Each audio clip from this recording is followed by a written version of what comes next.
জনতা ভাই, গৃহকর্মে অবস্থানরত সম্মানিতা মা ও বোনেরা ও আমার স্নেহভাজন কচির কাছারা, আসসালামু আলাইকুম ওয়া রাহমাতুল্লাহি ওয়া বারাকাতুহু।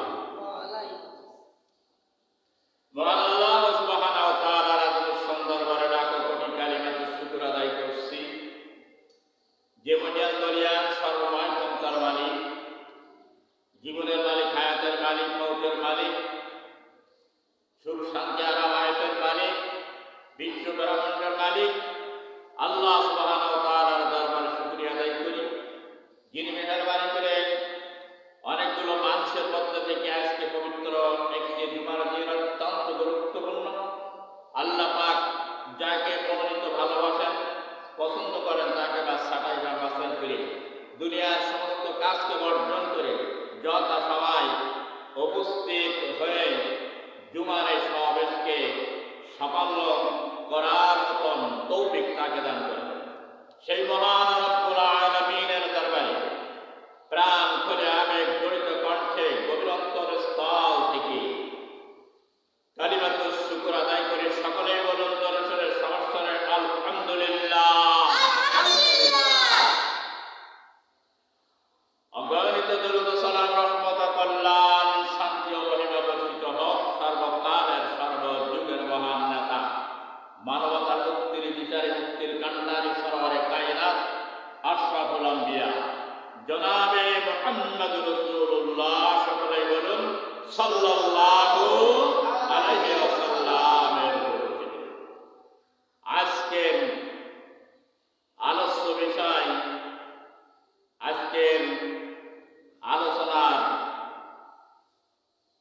শিরোনাম হচ্ছে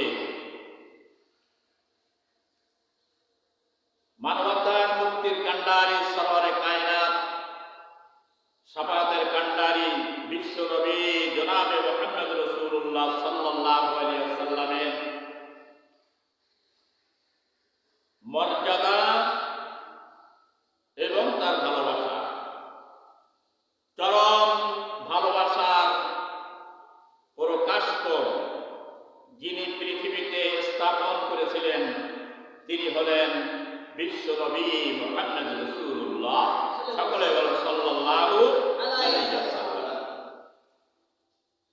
এবং সবচাইতে পৃথিবীতে নির্যাতিত যিনি হয়েছিলেন তিনি হলেন বিশ্বনবী জনাবে মুহাম্মদ রাসূলুল্লাহ সাল্লাল্লাহু আলাইহি ওয়াসাল্লাম।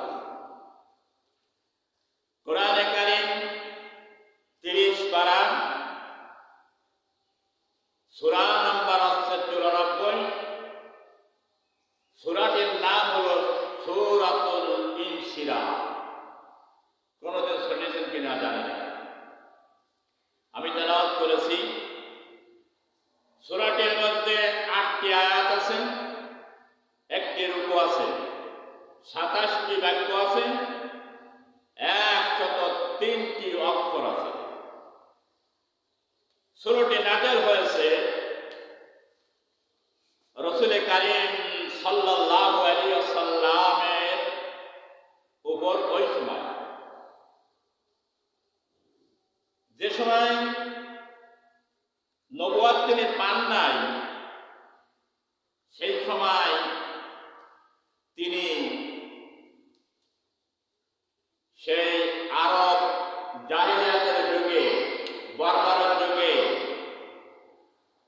তিনি জীবন যাপন করেছিলেন 40টি বছর। এই 40টি বছর তিনি জীবন যাপন করেছিলেন কঠিনভাবে, খুব কঠিনভাবে। সেই জাহিলিয়াতের যুগের মানুষেরা রাসূল কারীম সাল্লাল্লাহু আলাইহি ওয়াসাল্লামকে তারা নাম রেখেছিলেন আল আমিন, সত্যবাদী। তার মতো সত্যবাদী আরব জাহানের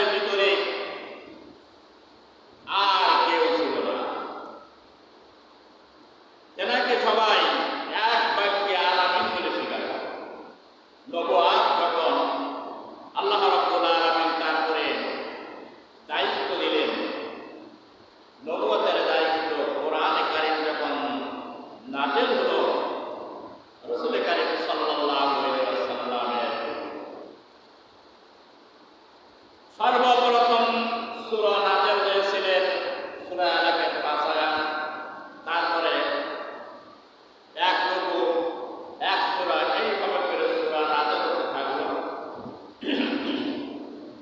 আল্লাহ রাব্বুল আলামিন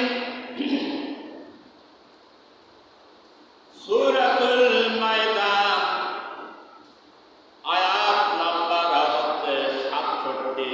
আল্লাহ পাক বললেন, ইয়া আইয়ুহার রাসূল বাল্লিগ মা উনজিলা ইলাইকা মির রাব্বিকা ওয়া ইন তাফআল ফামা বাল্লাগতা রিসালাতাহু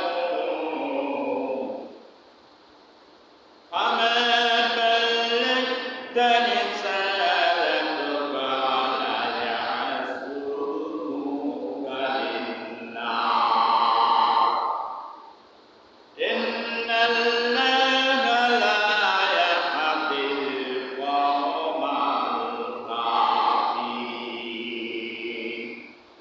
আল্লাহ পাক বললেন, হে আমার হাবিব, আমি আপনার প্রতি যে বাণী নাযিল করেছি, যে আদেশ, যে ওহী নাযিল করেছি, বাল্লিগ মা উনজিলা ইলাইকা, তা আপনি মানুষের কাছে পৌঁছায় দিন, মানুষকে দাওয়াত দেন, মানুষকে আল্লাহর দিকে আহ্বান করুন।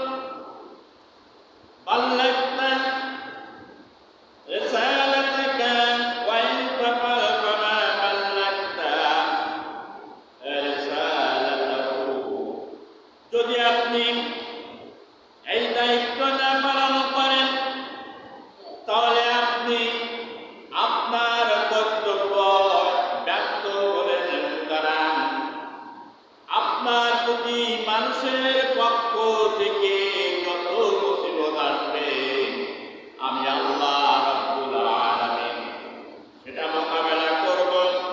সুতরাং আপনার ভয়ের কোনো কারণ নাই, চিন্তার কোনো কারণ নাই।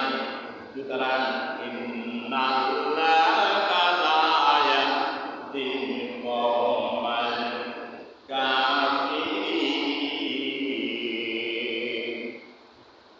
নিশ্চয়ই আমি আল্লাহ কোন অবিশ্বাসী কাফেরদেরকে আমি হিদায়াত দান করি না, সুপথ তাদেরকে আমি দেখাই না। সুতরাং আপনি আপনার দায়িত্ব পালন করুন। বিশ্ব নবী ছিলেন আলামিন, সত্যবাদিতা, জাহেলিয়াতের যুগে কোরআন নাযিল হয়ে গেল। নবীর প্রতি গুরুত্ব এমন একটি দায়িত্ব এসে গেল যা তার কোমরকে ভেঙে ফেলছিল। এমন একটা ভারী দায়িত্ব, এই সমাজের মানুষগুলো মূর্তি পূজা, মানুষ পূজা, গাছ পূজা, পশু পূজা করে। সেই সমাজে আমি আলামিন, আর সেই সমাজে আমার প্রতি এত গুরুত্বপূর্ণ দায়িত্ব খুবই কঠিন। তিনি অত্যন্ত ভারাক্রান্ত হয়ে গেলেন, চিন্তিত হয়ে গেলেন, সংকোচ হয়ে গেলেন। আল্লাহ রাব্বুল আলামিন সূরা ইনশিরাহ নাযিল করে দিলেন। আল্লাহ পাক বললেন, আলাম নাশরাহ লাকা সাদরাক ওয়া ওয়াদা'না আনকা ওযিরাক আল্লাযী আনকাযা যাহরাক ওয়া রাফa'না লাকা যিকরাক। এর সর্বার্থ আল্লাহ পাক বলতেন, আমি কি আপনার জন্য আপনার পক্ষকে বিদ্যা এবং সহিংসতা দ্বারা একে প্রশস্ত প্রসারিত করে দেইনি? আল্লাহ পাক রাসূলকে বলতেন, নবী, আপনি একবার ভীত ছিলেন, আপনার বিদ্যা ছিল না, আপনার ইলম ছিল না। আমি আল্লাহ রাব্বুল আলামিন বিদ্যা দান করেছি এবং প্রশস্ততা দান করেছি, সাহস দিয়েছি। সদর সিনার ভিতরে আল্লাহ পাক হিকমত দান করেছেন। নিয়ামত, আল্লাহর নিয়ামত, প্রথম নিয়ামত কি? তিনটি নিয়ামতের ভিতরে আল্লাহ পাক সাহস দিয়েছেন, হিকমত দিয়েছেন এবং বক্ষ প্রশস্ত করে দিয়েছেন। সেই কথা আল্লাহ পাক বলেছেন। দ্বিতীয় নম্বরে নিয়ামত আল্লাহ পাক বলছেন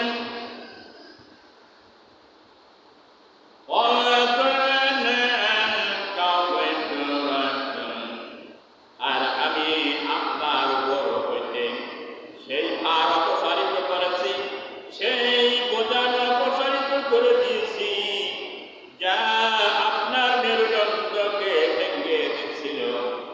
এই বোঝা আমি আল্লাহ আপনার উপর থেকে সরাইয়ে দিয়েছি। দ্বিতীয় নিয়ামত।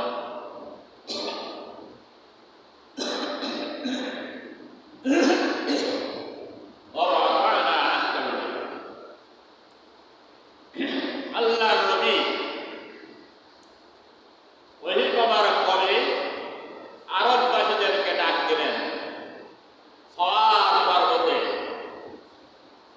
নিচে। তিনি সওয়ার পর্বতের উপরে দাঁড়িয়ে গেলেন, হিকমত নিয়ে বুঝে, সাহস নিয়ে। যেই সমাজের ভিতরে অন্যায়, অত্যাচার, অনাচার, জুলুম, নিপীড়ন, নির্যাতন আর যার মধ্যে কোনো ন্যায় নীতি, সুবিচার নাই, সেই সমাজের ভিতরে আমি সত্যের দাওয়াত দিব, এক ওয়াহদানিয়াতের, আল্লাহ ব্যতীত কোনো মাবুদ নাই। এই কথা যে বলা কত কঠিন। রাসূল কারীম সাল্লাল্লাহু আলাইহি ওয়াসাল্লাম সওয়ার পর্বতের উপরে ডাক দিলেন সকলকে। সবাই ছুটে আসলো, আমাদের আলামিন আমাদেরকে আজকে ডাক দিয়েছে। ছুটে আসার পরে বলছে, আলামিন কেন আমাদেরকে ডাকলেন? কি উদ্দেশ্যে, কি বলতে চান, কি বিপদে আপনি পড়েছেন? বলছেন, শোনেন, আমি যদি বলি এই সওয়ার পর্বতের বিপরীত দিকে দুশমনেরা অপেক্ষা করছে আপনাদেরকে বিধ্বস্ত করার জন্য, ক্ষতি করার জন্য, আক্রমণ করার জন্য, তাহলে এই কথাকে বিশ্বাস করবে? সবাই এক বাক্যে বলল, হ্যাঁ, আপনি তো রাহমাতুল লিল আলামিন, আপনি তো হলেন সত্যবাদী আলামিন, আপনি কোনদিন মিথ্যা কথা বলতে পারেন না। সুতরাং আল্লাহর নবী বললেন, কুলু লা ইলাহা ইল্লাল্লাহ। সবাই বলো যে লা ইলাহা ইল্লাল্লাহ, এক আল্লাহ ছাড়া কোনো মাবুদ নাই, কোনো ইলাহা নাই, কোনো উপাস্য নাই, কোনো জীবনদাতা নাই, কোনো মৃত্যুদাতা নাই। এক ওয়াহদানিয়াত, তিনি হলেন আল্লাহ। আল্লাহ ছাড়া আর কোনো ইলাহা নাই। সদত্তরের লোকেরা বলে উঠল, মুহাম্মদ কায্যাব, মিথ্যাবাদী, ভণ্ড, বিভিন্ন রকমের প্রতারণায় বা গালি গালাজ হয়ে গেল, আলামিন আর থাকলো না। কোন কারণে? সত্যের দাওয়াত দেওয়ার কারণে আলামিন আর থাকলো না। সুতরাং সকলেই এক বাক্যে এক কথাই বলল, মুহাম্মদ হলো একটা প্রতারিত, মিথ্যাবাদী, কায্যাব। বিভিন্ন ভাষায় তার গালিগালাজ দিতে লাগলো। নির্যাতনের রুলা শুরু হয়ে গেল। নির্যাতনের স্টিম রুলা শুরু হয়ে গেল। তুমি খাও, বড়াও, আল্লাহ না করো, জিকির ফিকির করো, কিন্তু এর কথা বলবা না, কথা বলতে পারবা না। আমরা যা করি, পাথর পূজা, গাছ পূজা, মাছ পূজা, মানুষ পূজা, তাই করি, তাই করব। তুমি এক আল্লাহবাদী, আল্লাহবাদী। আর এই কথা কেউ আর মেনে নির্যাতন তার, নির্যাতনের কোনো শেষ ছিল না। যে নির্যাতন বিশ্বের নজিরবিহীন নির্যাতন। আজকে তো যুগে ইসলামের কথা বলতে নির্যাতন হয় না, তো জামাই আদর করে। আর রাসূল কারীম সাল্লাল্লাহু আলাইহি ওয়াসাল্লামের পরে এমন একটি রুলার নির্যাতন চালানো হয়েছে, শেষ পর্যন্ত জন্মভূমি, মাতৃভূমি ত্যাগ করে হিজরত করতে হয়েছে। আমাদের কি বাংলাদেশ ছেড়ে ভারতে যেতে হচ্ছে না? পাকিস্তান, আমেরিকা, ব্রিটেন, জার্মান, জাতি হচ্ছে না, একটু নির্যাতন হতে পারে, হইতে পারে, এগুলো হবেই। রাসূল কারীম সাল্লাল্লাহু আলাইহি ওয়াসাল্লামকে আল্লাহ পাক বলতেন, প্রথম নম্বর আমার বিদ্যা দিলাম, যুগকে প্রশস্ত করে দিলাম, দ্বিতীয় নম্বরে আপনার যে মেরুদণ্ডের ভঙ্গিটা ছিল সেটা আমি অপসারিত করে সহজ করে দিলাম।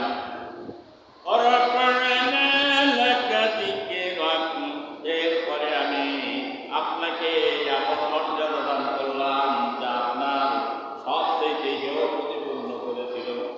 আপনার মর্যাদা সমুন্নত করে দিলাম, সবচেয়ে শ্রেষ্ঠ মর্যাদা আসিনে আমি আপনাকে আসন দিয়ে দিলাম। চিৎকার করে বলেন সুবহানাল্লাহ।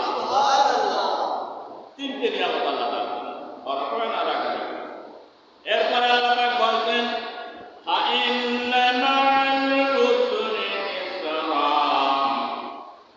বলছেন যে কষ্টের পরে আসবে স্বস্তি, দুঃখের পরে আসবে সুখ, অন্ধকারের পরে আসবে আলো, অভাবের পরে আসবে সচ্ছলতা। সুতরাং আপনি যারা দেখছেন অন্ধকার এবং নির্যাতন, কষ্ট, এটা থাকবে না চিরদিন, এটা অপসারিত একদিন সোয়ালে সূর্য উদয় হবে, আপনার একদিন স্বস্তি ফিরে আসবে। আল্লাহ পাক বলেছেন সূরা নাসর, ইশরার নাম, এই সূরা ব্যাখ্যা করছি, ইন্না মা'আল উসরি ইসরা, ইন্না মা'আল উসরি ইসরা। নবী আপনি শুনে রাখুন, নিশ্চয়ই এই অন্ধকার দুর্ভিতরে, কষ্ট দুর্ভিতরে একদিন স্বস্তি আসবে। আমার ভাইরা একটা দৃষ্টান্ত দিয়ে বুঝায়, যে মানুষটা জীবনে কষ্ট করেছে এই মানুষটার জীবনে একদিন কিন্তু শান্তি আসবে। আর যে মানুষটা জীবনের সুখ ভোগ করেছে তার জীবনে একদিন কষ্ট নেমে আসবে। মানুষ কথায় বলে আমানি খেলার পরে পান্তা পানি, কিন্তু আমানি খেলা লাগবে। কষ্ট যদি করতে পারো, পরিশ্রম করতে পারো, তা একদিন তোমার জীবনের স্বস্তি ফিরে আসবে, শান্তি ফিরে আসবে, সুখ ফিরে আসবে। দেখেন না, আগে ছিল জিরো, এখন কি হয়েছে হিরো। আর আগে ছিল হিরো, পরে কি হয়েছে হিরো। আগে করতো কষ্ট সব রকম, পরে আসবে সুখ আর শান্তি। আল্লাহ পাক শঙ্করা যাচ্ছেন নবী, চিন্তার কোনো কারণ নাই, ভয়ের কোনো কারণ নাই, হতাশার কোনো কারণ নাই। এই অন্ধকার কেটে যাবে, বর্বরতা কেটে যাবে, এই কষ্টের পরে একদিন আসবে সুখ, একদিন আসবে শান্তি। ইন্না মা'আল উসরি ইসরা।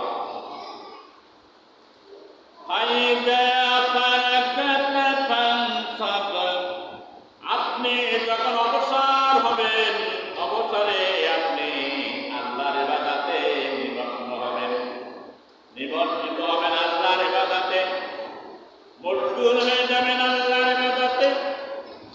সুতরাং আল্লাহর রহমত পেতে হলে, বিজয় পেতে হলে আল্লাহর সঙ্গে সম্পর্ক ভালো রাখতে হবে।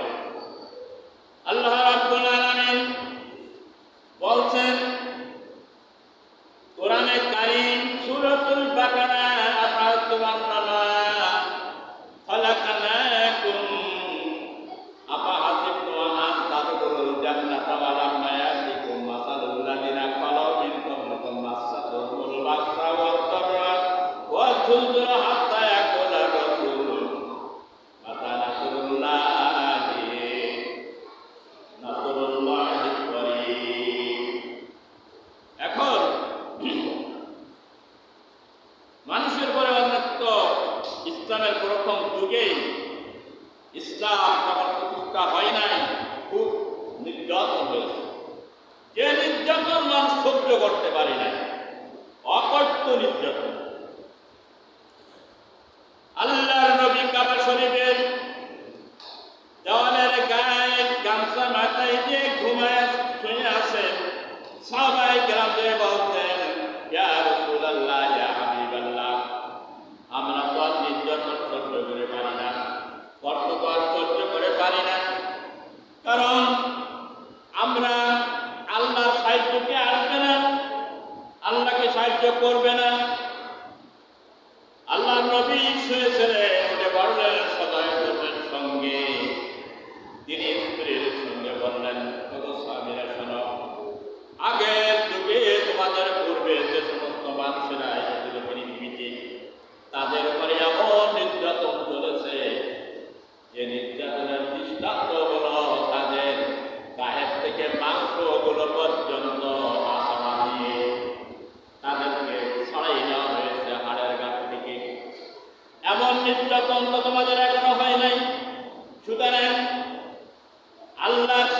খুবই নিকট। আল্লাহর সাহায্য আসবে। যত নির্যাতন ভোগ করবে, নিপীড়ন ভোগ করবে, ততই বুঝবে যে আল্লাহর সহযোগিতা খুব নিকটে, বেশি দূরে নয়। অনেক সময় দেখেন না, ছেলেপিলেদেরকে মায়েরা বলে, খুব দুষ্কামি করে, তখন বলে তুই কি মরণ বাড়ান বাড়াচ্ছি, তুই কি মরবি। তা তখন মানুষের মৃত্যুর সময় আসে, ধ্বংসের সময় আসে, তখন মানুষ কিন্তু পাড়ায় বেশি। সুতরাং আল্লাহ রাব্বুল আলামিনের নবী বলছেন, অবশ্যই এই নির্যাতনের পরে আল্লাহর সাহায্য আসবে। আল্লাহ রাব্বুল আলামিন কোরআনে কারীম সূরা ইমরানে বলছেন 143 নম্বর আয়াত, ওয়ালা তাহিনু ওয়ালা তাহজানু ওয়া আনতুমুল আ'লাউনা ইন কুনতুম মুমিনিন।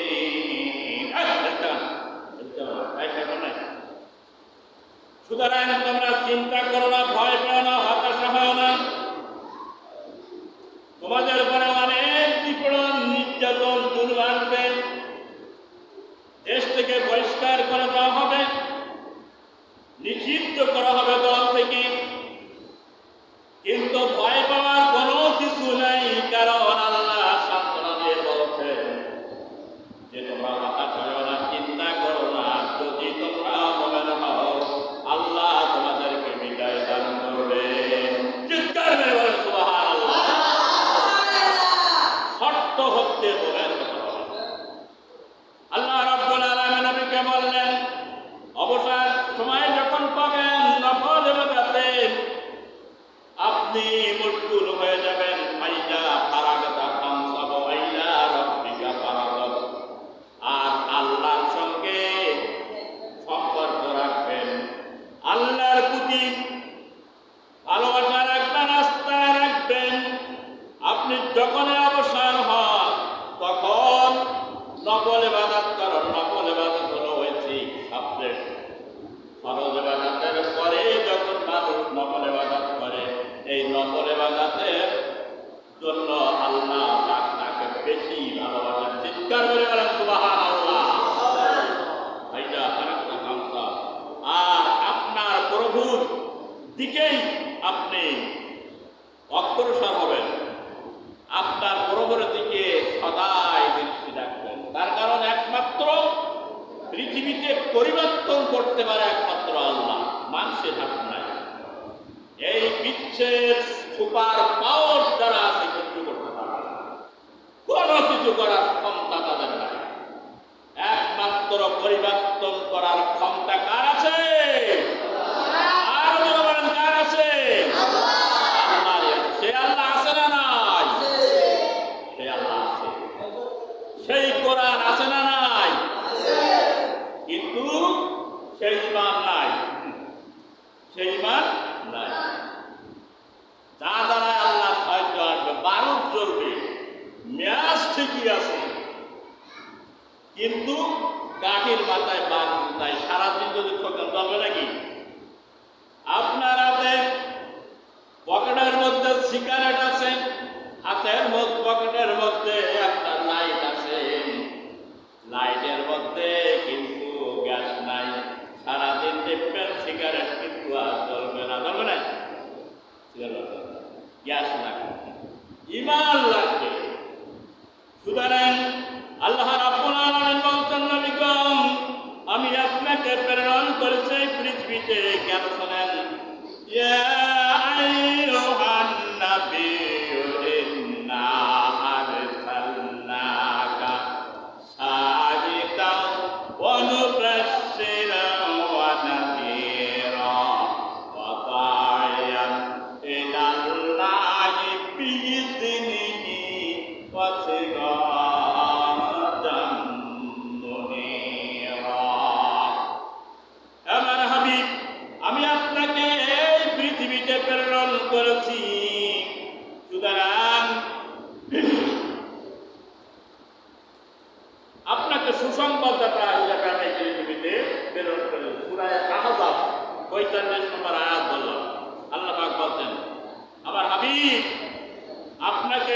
পৃথিবীতে প্রেরণ করেছি এই জন্য যে আপনি একজন সাক্ষী থাকবেন, সুসংবাদদাতা, ভীতি প্রদর্শনকারী, মানুষের ভয় দেখাবেন এবং আল্লাহর নির্দেশ ক্রমে আল্লাহর দিকে মানুষকে আল্লাহর পথের দিকে আহ্বান করবেন।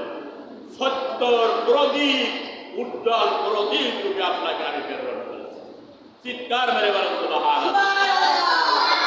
বলেন আজকে রসুলের উত্তরসূরি যারা রসুল যারা ছিল তাদের কাজ এটা ছিল না? যে বাতিলকে উৎখাত করে সত্যকে প্রতিষ্ঠা করা, ইসলাম প্রতিষ্ঠা করা এবং যাবতীয় বাতিল শক্তিকে প্রতিহত করা, এটাই ছিল নবীদের কাজ। আল্লাহ রাব্বুল আলামিন কোরআনে কারীম সূরাতুত তাওবা আয়াত নম্বর 34 আল্লাহ পাক বলেন, হুয়াল্লাযী আরসালা রাসূলাহু বিল হুদা ওয়া দীনিল হাক্কি লিইয়ুযহিরাহু আলাদ-দীনি কুল্লিহি ওয়ালাউ কারিহাল মুশরিকুন। আমার হাবিবকে আমি এই পৃথিবীতে প্রেরণ করেছি হেদায়েত সহকারে, সত্য সহকারে, দ্বীন সহকারে, আইন দিয়ে, বিধান দিয়ে আমি প্রেরণ করেছি। সকল মতবাদের উপরে আমার এই বিধানকে প্রতিষ্ঠা করবে। চিৎকার মেরে বলেন সুবহানাল্লাহ। সেই বিধানটা কি বলেন? সেই বিধানটা কি? ইসলাম। ইসলামের বিধান, কোরআনের বিধান প্রতিষ্ঠা করার জন্য পৃথিবীতে যত নবী এবং রাসূল এসেছেন। তাই মুশরিকেরা যতই অপছন্দ করুক না কেন, আল্লাহ পাক এই জন্য পৃথিবীতে নবী পাঠাইছেন। আল্লাহ পাক বলছেন, ইউরিদুনা আয়াতফিউ নূরাল্লাহি বিআফওয়াহিহিম আল্লাহু মুতিম্মু নূরিহি ওয়ালাউ কারিহাল কাফিরুন। ইউরিদুনা আয়াতফিউ নূরাল্লাহি, আমার এই নূর, নূর অর্থ হলো ইসলাম, পৃথিবীতে আমি প্রজ্বলিত করার জন্য আমি এই ইসলাম প্রেরণ করেছি। ইসলামের নূরকে যদি কেউ নিভাই দিতে চায় তাহলে কি কেউ পারবে?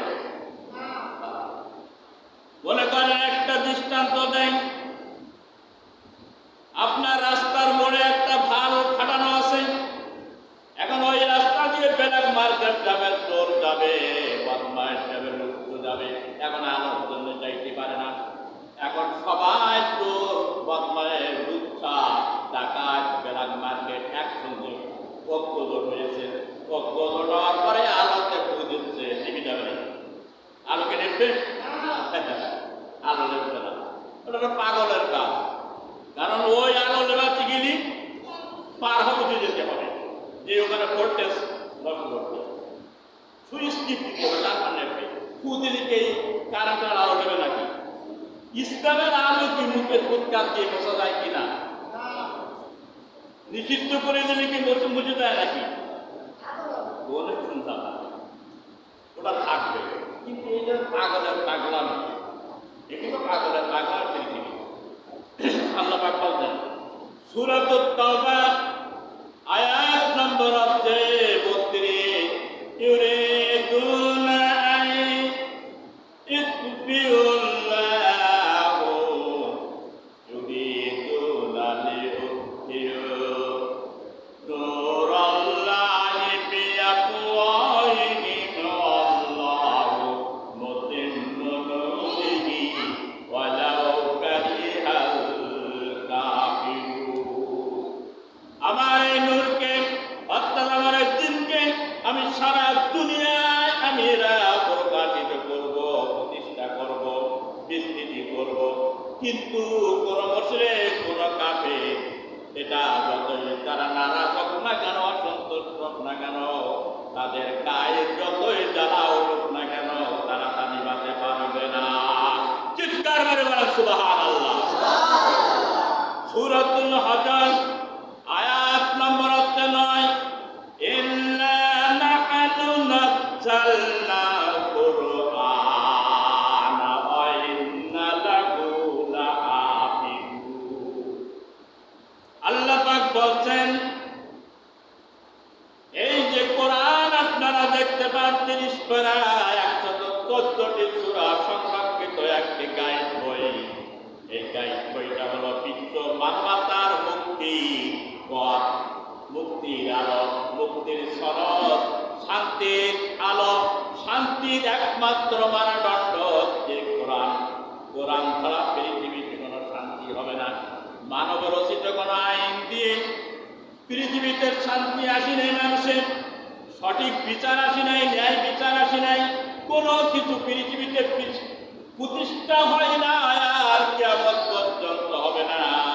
তার দৃষ্টান্ত দেখেন সুপার পাওয়ার আমেরিকায়, এরপর দেখেন যুক্তরাষ্ট্রে শান্তি আছে কিনা, এরপরে এখন ইউরোপিয়ান যতগুলো দেশ আছে শান্তি আছে কিনা। যেখানে কোরআন নাই সেখানে শান্তি থাকবে না। এরপরে জার্মান দেখেন, এরপরে ব্রিটেন দেখেন, এরপরে সিঙ্গাপুর দেখেন। এইরকম ভাবে পৃথিবীতে যতগুলো দেশ আছে সব দেশে যে দেশে কোরআন নাই, শক্তি আছে, অস্ত্র আছে, সম্পদ আছে, শান্তি নাই। শান্তি আছে? বাংলাদেশে শান্তি আছে? বলেন, কথা বলতে পেরেন কেন নেই? আজকে তো বাংলাদেশের কাদা চলাচলের কথা ছিল না, ন্যায় বিচার নাই, সততা নাই। আজকে রাত বিভিন্ন মাধ্যমে দুয়ারাজনতা কেন? শুধুমাত্র কোরআন নাই। যেখানে কোরআন থাকবে না সেখানে অশান্তি থাকবে, যেখানে আলো থাকবে না সেখানে অন্ধকার হবে। সুতরাং আল্লাহ পাক বলছেন, এই কোরআনকে যেন পৃথিবীতে সুশাসনের জন্য এর মধ্যে 560টি আইন আমি দিয়ে দিলাম। বিয়ের থেকে শুরু করে সন্তান লালন পালন থেকে শুরু করে স্ত্রীর হক আদায় থেকে শুরু করে ভাইয়ের হক, প্রতিবেশীর হক, রাষ্ট্রীয় হক এবং বিচার বিভাগ, ফৌজদারি, তারপরে যে হত্যা, কেসাস, বিভিন্ন ধরনের যত পৃথিবীতে সমস্যা আছে সব সমস্যার সমাধান আমি দিয়ে দিলাম আল কোরআনের মধ্যে। চিৎকার মেরে বলেন সুবহানাল্লাহ। এই কোরআন কি আমরা মানি? কোরআনের আইন কি আছে? তাহলে শান্তি হবে কেন? শান্তি আনতে বললে হবে কেন? চিল্লাইলে তো হবে না। নামাজ পড়ে আপনি কবর কেলাই ফেলে শান্তি হবে না, করছেন কেন হবে না? কোরআন যদি কেউ পৃথিবীতে মুছে দিতে চায়, কোরআনের বিরুদ্ধে ভারতে আদালতে কেস হয়েছিল, সাহস পাইনি কোরআনের আয়াতকে ব্যাস করার মতো। পৃথিবীতে বহু ষড়যন্ত্র কোরআন পড়াই দেওয়া হয়েছে। তাম পৃথিবীর কোরআন যদি কাগজের মধ্যে আসে, যদি পড়াই যায়, কোরআন পৃথিবী উঠে যাবে? এই পৃথিবীতে কোটি কোটি কোরআনের হাফেজ আছে, যা হুবহু খাটাই দিলে হুবহু কোরআন বলতে পারে। চিৎকার মেরে বলা সুবহানাল্লাহ। পৃথিবীতে এমন কোন গ্রন্থ নাই যার হাফেজ আছে।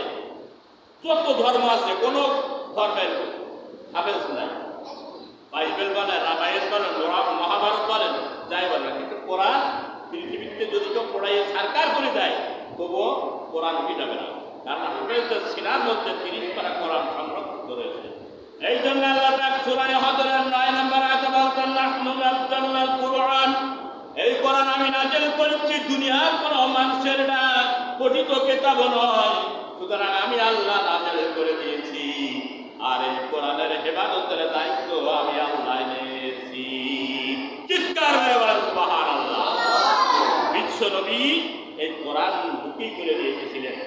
সেই অন্ধকার যুগে নির্যাতন, নিষ্পীড়ন, নিপীড়ন ভোগ করার পরে, যার দেশ ত্যাগ করার পরে সেই মদিনায় যে কোরআন প্রতিষ্ঠা করেছিলেন। কোরআন প্রতিষ্ঠা করে একটা সোনালী যুগ রাষ্ট্র উপহার দিয়েছিলেন। 30টা বছর ধরে সারা রাত্র রাস্তার পরে সোনা ফেলানো থাকবে, কেউ তাহাতে ধরবে না। একটি ভরা জৈবনের একটি মেয়ে যদি রাস্তা দিয়ে হেঁটে যায়, কোন যুবক তার গায়ে ঠাস করতে পারবে না। সেই যুবক ওই মেয়ের সতীত্ব হেফাজতের দায়িত্ব হয়ে গেল। ঘরের দরজা খুলে মানুষ হয়ে থাকতে পারলো। নিত্য বিচার ন্যায় রীতি প্রতিষ্ঠা হয়ে গেল। কিসের ভিত্তিতে? রামায়ণের, মহাভারত, গীতা না কোরআনে কারিমের ভিত্তিতে এই রাষ্ট্র প্রস্তুত হয়েছে। সারা পৃথিবীতে ৫৭টা মুসলিম দেশ আছে। ৫৭টা মুসলিম দেশের ভিতরে মুসলমান আছে, কিন্তু মুসলমানরা মুনাফিক। এরা সমাজতন্ত্র, ধর্মনিরপেক্ষ, জাতীয়তা, কমিউনিস্টবাদ, মানব রচিত আইন, তার পিছনে শান্তির পিছনে দৌড়ায়, কোরআনের পিছনে দৌড়ায় না। কোরআনের পিছনে যারা দৌড়ায় তাদেরকে পৃথিবীতে বলা হয় জঙ্গি, তাদেরকে বলা হয় পৃথিবীতে সন্ত্রাসবাদ, তাদেরকে পৃথিবীতে বলা হয় বিভিন্ন রকমের তাদের উপাধি দিয়ে, রাজাকার আল-বদর দিয়ে তাদেরকে এক করে দেওয়া হয়। কিন্তু কোরআনের এই আলো, কোরআনের এই দাওয়া, কোরআনের এই প্রচার কি বন্ধ হয়ে যাবে? এই কথাটা বুঝতে হবে। যারা আগুন নিয়ে খেলা করে সে আগুনকে তাদেরকে পড়ে মরতে হবে। আল্লাহ রাব্বুল আলামিন বলছেন, নবীগণ, আন-নাবিয়ুল আওয়ালা বিল মুমিনিনা আনফুসাহুম ওয়া আজওয়াজুহুম ওয়া উম্মাতুহুম ওয়া উলুল আরহাম। আল্লাহ রাব্বুল আলামিন সূরাতুল আহজাব ৬ নম্বর আয়াত আমি তেলাওয়াত করলাম। আল্লাহ রাব্বুল আলামিন বলেছেন, ওগো দুনিয়ার মুমিনেরা শুনে রাখো, যারা ঈমানদার বলে দাবি করো, ঈমান আছে কিনা আল্লাহ ভালোই জানে, অন্তরের খবর তো একমাত্র আলিম বিজাতিস সুদূর আল্লাহই রাখে। আল্লাহ পাক মুমিনদেরকে ডাক দিয়ে বলেন, মুমিনরা শোনো, দুনিয়ার যত মুমিনেরা আছে আল্লাহ পাক বলেন যে মুমিনদের নিকট নবী তাদের নিজেদের যে সম্পদ আছে, সন্তান আছে, যা কিছু আছে পৃথিবীতে, সব চাইতে নবীর নিকটে তারা মুমিনেরা প্রিয়। চিৎকার করে বলে সুবহানাল্লাহ। এই পৃথিবীতে যা কিছু তা আল্লাহ পাক বলছেন সূরা আহজাবের ৬ নম্বর আয়াতে, যেই প্রিয় মুমিনেরা নবীদের কাছে সবচেয়ে প্রিয়। পৃথিবীতে যত সম্পদ আছে সে সম্পদের চেয়ে বেশি নবীকে ভালোবাসে। এক কথা যারা বোঝা যায়। আর তাদের স্ত্রীরা হলো উম্মাহাতুহুম, নবীদের স্ত্রী যারা আছে তারা হলো তামাম পৃথিবী উম্মতি মুহাম্মাদের মাতা, তারা হলো জননী। এদেরকে জীবনে বিবাহ করতে পারবে না, একটা খারাপ কথা বলতে পারবে না। বাবা যদি মারা যায়, সৎমা একটা বিবাহ করে নিয়ে আসছে, সৎমার সঙ্গে প্রস্তুত করে ছেলেও বিবাহ করতে পারে, বিধান আছে, কারণ রক্ত সম্পর্ক। কিন্তু নবীদের স্ত্রী সারা পৃথিবীতে পবিত্র। নবী যেমন পবিত্র, নবীদের স্ত্রীরা, নবীরা হলো উম্মতের আধ্যাত্মিক পিতা, আর তাদের স্ত্রীরা হলো উম্মতের আধ্যাত্মিক মাতা। সুবহানাল্লাহ। আল্লাহ রাব্বুল আলামিন বলতেন, আল্লাহ রাব্বুল নবী বলতেন, শোনেন, আনা সাইয়্যিদু ওয়ালাদা আদম ইয়াওমাল কিয়ামাতি ওয়ালা ফাকারা ওয়া আউয়ালু মিন ইয়াশাক্কাকি আনহুমুল কবর ওয়া আউয়ালু সাফি ওয়া আউয়ালু মুসাফিহি। তিরমিজি শরীফের ৫ম খণ্ড ৫৪৫ নম্বর হাদিস আমি তেলাওয়াত করলাম। আল্লাহ নবী বলছেন, আমার যদি না মানো, আমার নবী বলে স্বীকার না করো, আমার আদর্শ গ্রহণ না করো, এবং আমার তরিকায় যদি না করো, শুনে রাখো, আনা আউয়াল সাইয়্যিদুন নবী, আমি হলাম সমস্ত নবীদের সর্দার। সমস্ত নবীদের আগে আমি কবর থেকে কিয়ামতের দিন উঠব। কোন নবী উঠতে পারবে না, আদম আলাইহিস সালাম, ঈসা আলাইহিস সালাম। এরপরে ওয়া আউয়ালু বিল মুমিনিনা সাইয়্যিদুনা ওয়া আদম ইয়াওমাল কিয়ামাতি ওয়ালা ফাকার, এবং আদম সন্তানদের মধ্যে সর্বপ্রথমেই আমি উত্থিত হব, এবং সর্বপ্রথম আল্লাহ আমাকেই জান্নাতে দেবে। চিৎকার মেরে বলে সুবহানাল্লাহ। এবং কিয়ামতের দিন ওয়া আউয়ালুহু মিন ইয়াশফাকু আনহুল কবর ওয়া আউয়ালুস শাফি, এত নবী থাকবে, ১ লাখ বা ২ লাখ কোরআনে কারিমের ভিতরে আছে 24 জন পয়গম্বরের নাম। কোন পয়গম্বর শাফাত করতে পারবে না, এখতিয়ারি তাদের নাই। আল্লাহ নবী বলছেন কিয়ামতের দিন শাফাতের কাণ্ডারি হব আমি রাসূলুল্লাহ। চিৎকার করে বলেন সুবহানাল্লাহ। সেই নবীর উম্মত হওয়ার দরকার আছে না নাই? চিৎকার বলেন আছে না নাই? আমরা কি মানি? হুজুররা যখন ওয়াজ বলে ওই যত দোষ নন্দ ঘোর, পৃথিবীতে কারো কোনো দোষ নাই, সব দোষ হলো হুজুর। এরাই তো দেশটার 12 বাজালে, এরাই তো সমাজটা দেয়।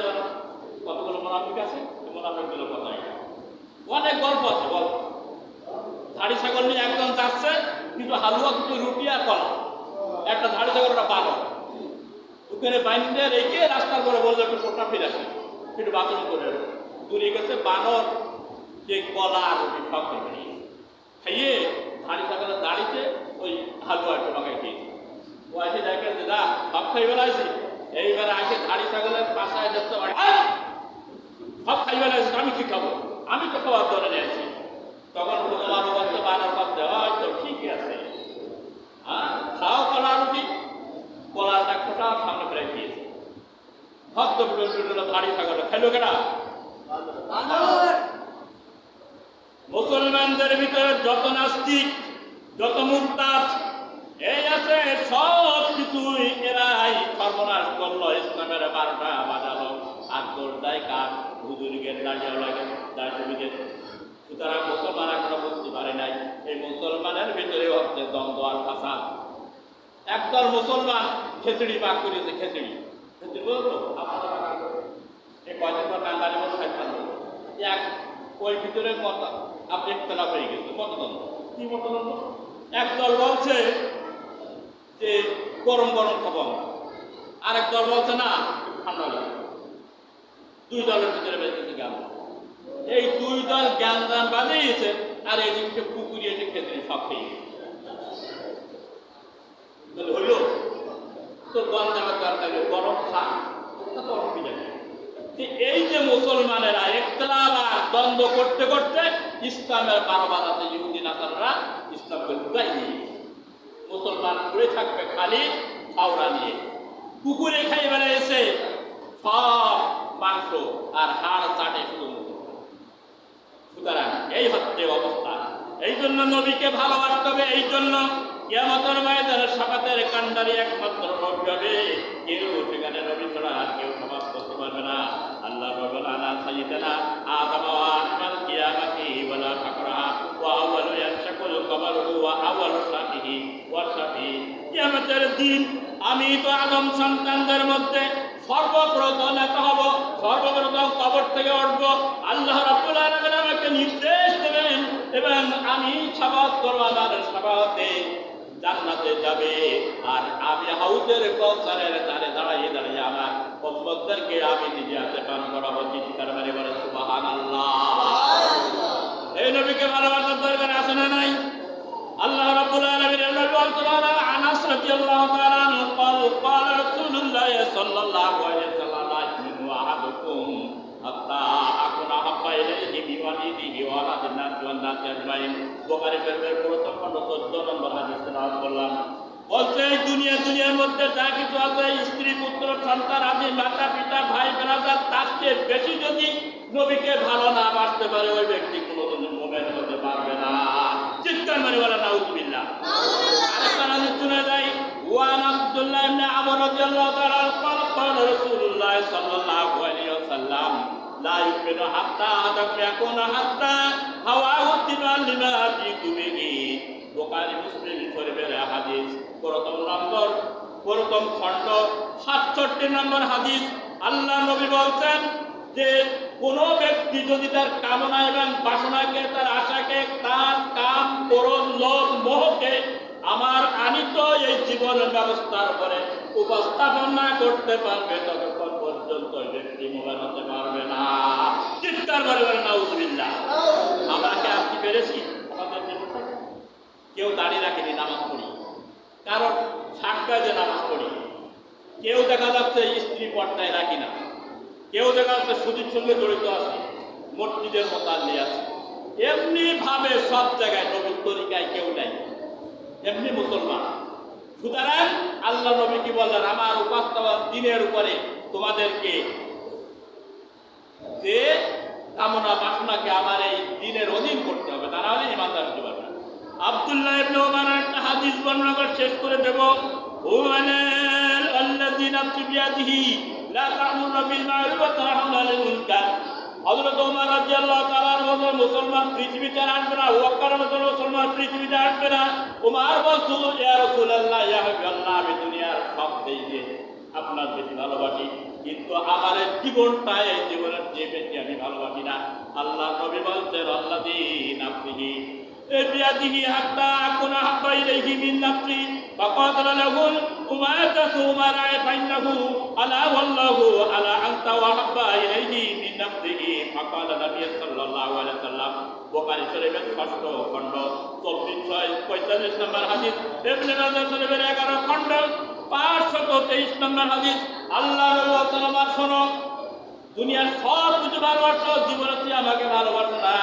আল্লাহর কসম করে বলছি যে আল্লাহর হাতের মধ্যে আমার জীবন, মুহাম্মাদের জীবন। ওই নবী, ওই আল্লাহর কসম করে বলছি, যতক্ষণ পর্যন্ত তোমার জীবনের চেয়ে আমাকে ভালো না বাসতে পারবে, ততক্ষণ পর্যন্ত আমার তুমি মুমিন হতে পারবে না। কিছুক্ষণের পর হযরত ওমর বললেন, চক্ষু বন্ধ করে, ইয়া রাসূলুল্লাহ, আমার জীবনের চেয়ে আমি আপনাকে ভালোবাসি। চিৎকার মেরে বলেন সুবহানাল্লাহ। ভাইরা, ভালোবাসার চরম প্রকাশ্য দেখাইছেন সাহাবায়ে কেরাম। নবী যখন ডাক দিয়েছেন, সঙ্গে সঙ্গে সাহাবায়ে পড়েছেন। যে সময় হযরত আবু বকর একদিন বললেন যে হিজরতে যাব, আর কত মাস যে তিনি ঘুমান নাই, দরজায় পিঠ লাগায় দাঁড়িয়ে আছে। সাহাবায়ে কেরামের বললেন, না কি আছে, ঘরে থেকে বাহির করে নিয়ে আসো।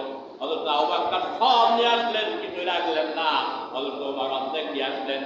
মহিলারা কানের দুল, নাকের ফুল সব কিছু রাসূলের কাছে পেশ করলেন। এইটা হচ্ছে ভালোবাসার চরম প্রকাশ্য। ও মুসলমানেরা, মুসলমান বলে ফলো করো। আমি তো মাদ্রাসার জন্য 1000 টাকা চাইছি মাত্র। কয় হাজার? কত বলেন? 1000? কত বলেন না কেন? আমার কেন চাষি আপনার শেষ করে দেবো, এখন সময় শেষ। 1000 টাকা যেতে দিতে পারছেন না, সেই নবীর সুন্নাতের মাদ্রাসা। আর রাসূলের কাছে কি করেছেন? সব উজাড় করে দিয়েছেন। কানের দুল, নাকের ফুল, মহিলারা আর পুরুষেরা ঘরে যাচ্ছেন, সব নিয়েছেন। কোন উদ্দেশ্যে, কিসের জন্য? কথা বলে না। সাপাত তারা পাবে না, তা তুমি আর আমি পাবো? কত সস্তা না। এই জন্য নবীর জীবনে শোনো আর মানো। যা বলছি দলিল ভিত্তিক, না মানলে বিবাদ। মানলেও বিবাদ, রাজাকার হবা, আর না মানলে বিবাদে পড়ে যাবে, মহাবিবাদ। মানলেও বিবাদ, না মানলেও বিবাদ। এতক্ষণ ধরে আজকের খুতবার যে আনন্দ, সব কথাগুলো বলতে পারলাম না। যে কথাগুলো আমরা শুনেছি, আমরা কি সবাই বুঝতে পেরেছি? আল্লাহ রাব্বুল আলামিন আমাকে সহ, আপনাদের সহ, তাম দুনিয়ার মুসলমান নরনারীদেরকে আমল করার তৌফিক যেন দান করার। চিৎকার মেরে বলেন আমিন।